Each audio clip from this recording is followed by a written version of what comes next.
Alrighty, that is cardio done. And actually, the first cardio session since August, which is pretty wild. So what's that? Almost 4 months. It's good to get back on the bike. Literally sitting on the bike. Anyway, that's 30 minutes wrapped up on the bike. Today, it's the first video since getting back home. First time, or first one I'm filming, should I say. But today, it's gonna be a bit of a post-prep update. So, I'm gonna go do some steps and then we'll continue on. I'll give you a bit of a post-show update where things are at, since now we're 4 weeks post WMBF Worlds. So this video is obviously going to be comp prep, post comp update, how we're getting healthy, natural bodybuilder, post contest prep, post a 42-week contest prep, how we're getting healthy. Obviously cardio, re-implementation of cardio is one step for doing that. So last cardio session was back in August, and that was probably about 4 weeks out from the first show. No cardio was then implemented after that. It was just steps, and it was a good idea to reduce the inflammation of the legs. That was the idea. So re-implementation of cardio, 2 sessions a week or 60 minutes throughout the week, whether it's 2 30 minutes or 3 20 minutes. Anyway, I did 30 minutes this morning. So we'll be doing 3 or 2 cardio sessions, 60 minutes a week this off season. So for cardiovascular health and just overall fitness, and hopefully that's going to help and translate as body weight increases. We want to make sure that our cardiovascular health improves, or not improves, or just doesn't diminish, particularly as body weight increases.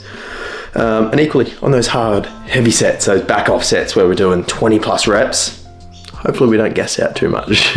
But anyway, just another thing or something that we're implementing to get healthy again.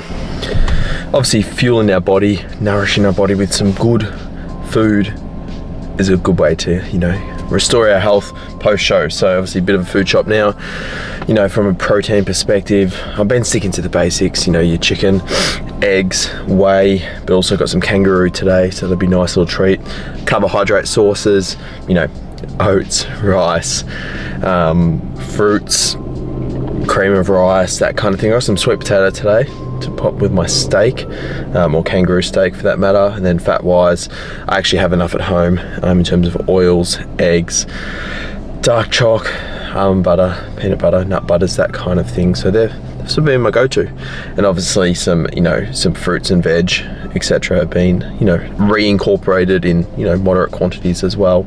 As obviously we've got our sugar-free beverages to stock up for the summer months. But anyway, yeah, so obviously immediately post-show, back into a surplus, that kind of thing, macros set and all of that, so I'll touch on that in due course throughout the video. But that's a bit of the food shop for the morning.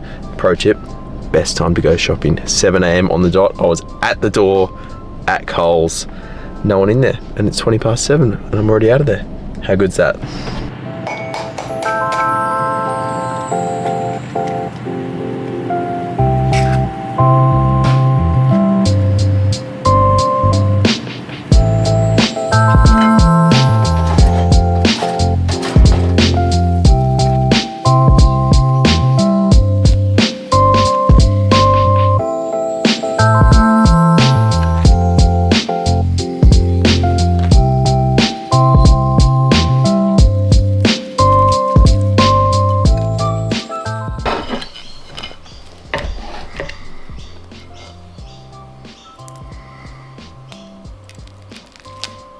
Oh, probably can't see that, can you?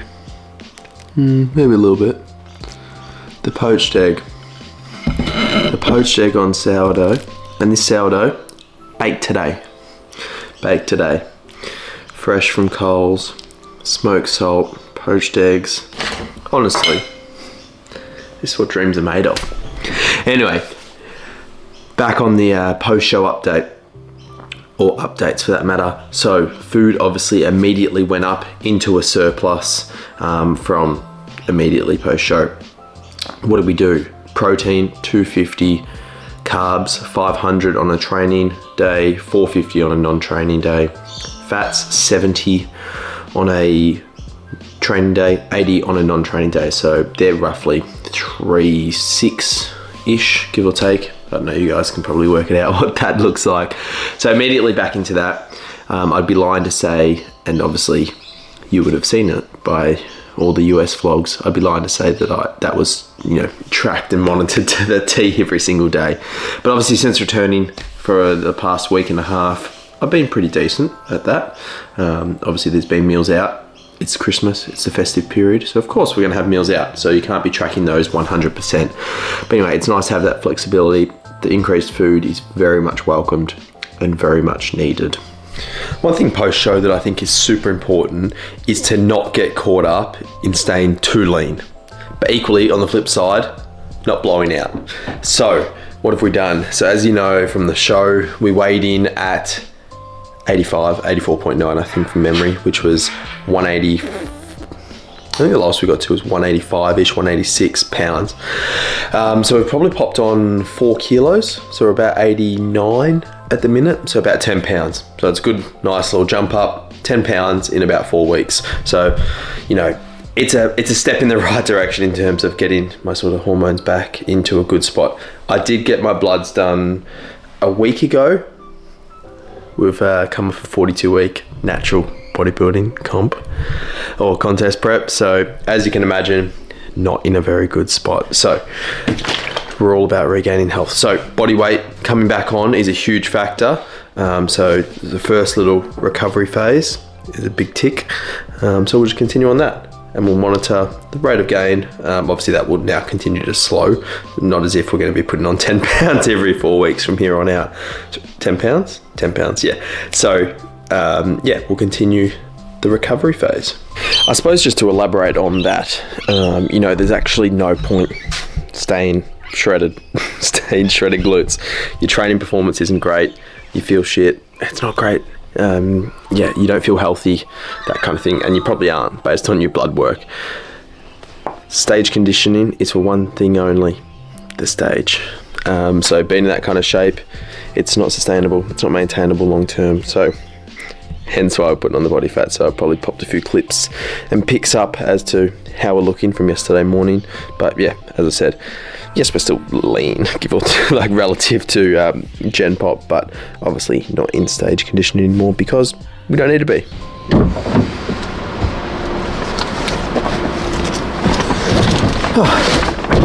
Just come, oh well, just did a bit of Christmas shopping and my face is looking a bit rough. Cause I had a bit of a deep tissue massage, which was lovely, by the way. My body's feeling it. So that's, I suppose, you know, another thing that I'm trying to, you know, get on top of to make sure that my body is in a really good spot, you know, in order to have a productive growth phase off season, and not get injured. That's ultimately the goal. Make sure that we're not getting injured and we can stay in the gym, we can train hard and heavy. I think post prep, it's quite important to actually have a bit of variety in foods. I mean, I say variety, generally I'm eating chicken and rice all the time, but you know, it's a weekend and I've got some time to kill. I say time to kill, it's a rest day.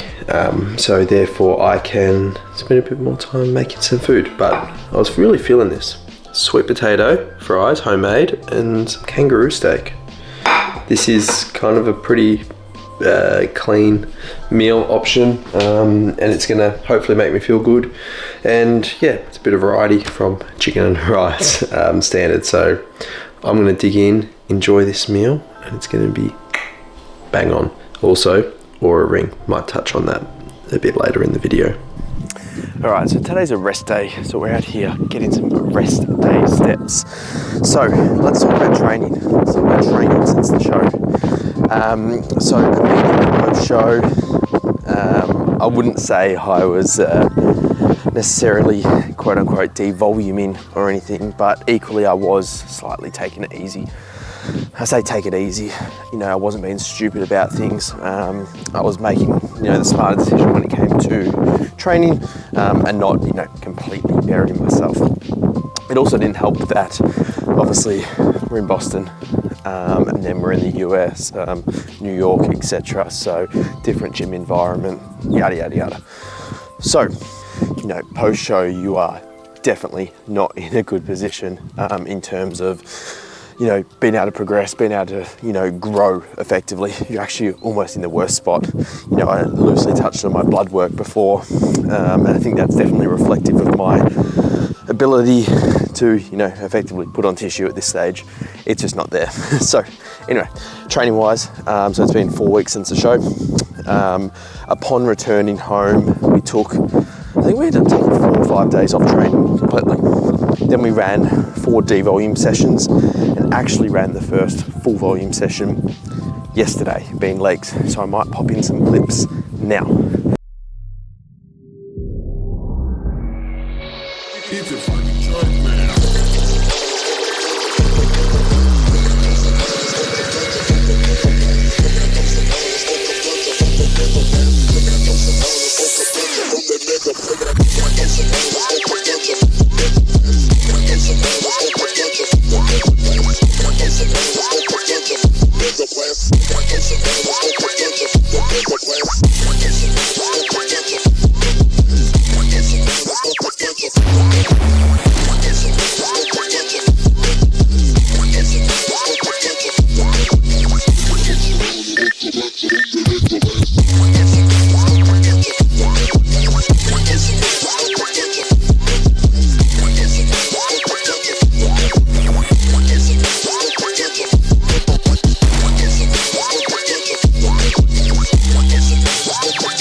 So yesterday's first leg session was excellent. You know, the directive from AJ at this stage, and that's that other thing I haven't touched on, is yes, I'm still working with AJ. Of course I am. Definitely not swapping coaches, definitely not reverting to being self-coached or anything like that. I'm definitely still under the watchful eye of AJ. I've been working with him for 2.5 years, and I don't plan on changing that. Anyway, so the directive from AJ was to effectively just test out movements and not get too caught up with the logbook or anything like that, because we kind of don't really have numbers to go by. Purely because, you know, we've been away, we're coming back, we're in a different position in terms of, you know, back into prep, you know, you're sort of trying to maintain, clinch onto numbers, whereas now it's kind of like, let's revisit some movements we may not have done in a while and see if we actually like them. So for example, I did a dumbbell row, like a single arm dumbbell row, which I haven't done in years. Did that earlier in the week, which was lovely. And you know, I'm going to be testing out other movements that I really want to do that I haven't done in a while, like a barbell RDL. I'm pretty keen to do that later in the week. You know, a dumbbell shoulder press, I'm pretty keen to incorporate that back in. You know, the flex leverage chest press, which I did at multiple sessions whilst we were in the US, so I'm keen to give that a whirl. So we're just testing out movements for the time being, and AJ sort of alluded to that we'd get a new program sorted next week, I think, so probably in prep for, you know, January, the new year, so that'll work nicely, and that time it will work nicely as well.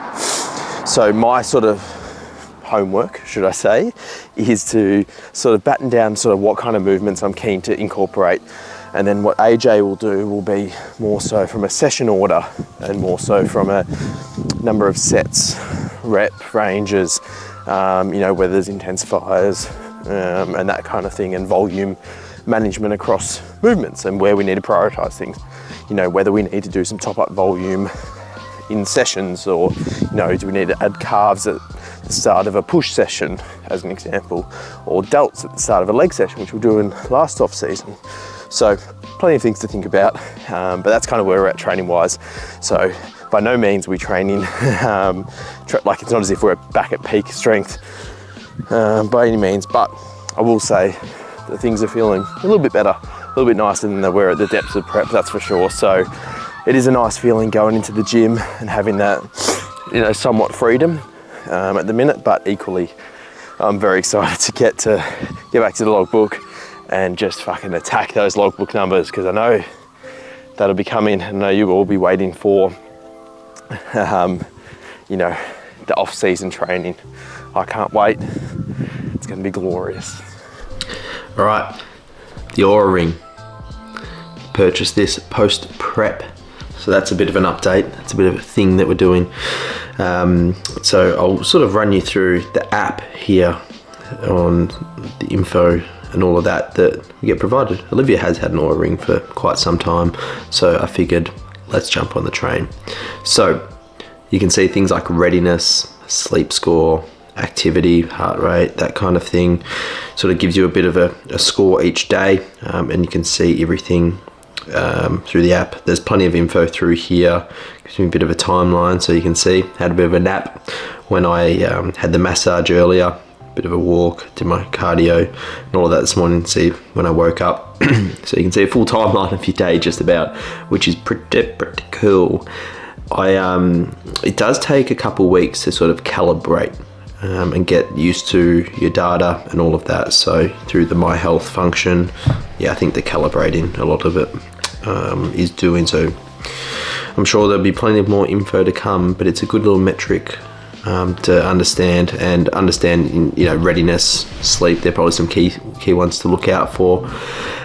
Readiness will obviously go down if I'm not well recovered, that kind of thing. So we can monitor it through the off season, and I know AJ would be pretty keen on looking through that, particularly as we get deeper in the off season. He might, determine when we take deloads, devolumes, that kind of thing. So just some cool info, just some more data, because we love assessing the data, the numbers, and all that kind of thing. So we've gone over training, diet, cardio, Oura ring. Talked all about it post prep, and how we've been going at 4 weeks since the show. It's all happening, but the most important update. She's 20 weeks. 20 weeks? 20, no, I was about to say 26 weeks. 26 weeks. Do you want to give them? Over. Oh, not much. Still growing. Starting to feel it more, but still good. Still training. Just glowing. No, I'm really not today. Yeah. The other updates? It's the size of a spaghetti squash this week. It's very subjective. Yeah, well, we also don't have them here technically. It's an American, I think. I don't think we have spaghetti squash. Anyway, we're 4 weeks post prep. That's an update. That's going to round out the video. That's going to round out the video. So this is the first one back post America. If you want to let me know what you want to see in future off-season videos, plenty to come, plenty of training, plenty of celebrations, festive things. Not that I'll film most of that, but anyway. Anyway, that's going to round out the video. If you liked it, like, comment, subscribe. We'll catch you in the next one.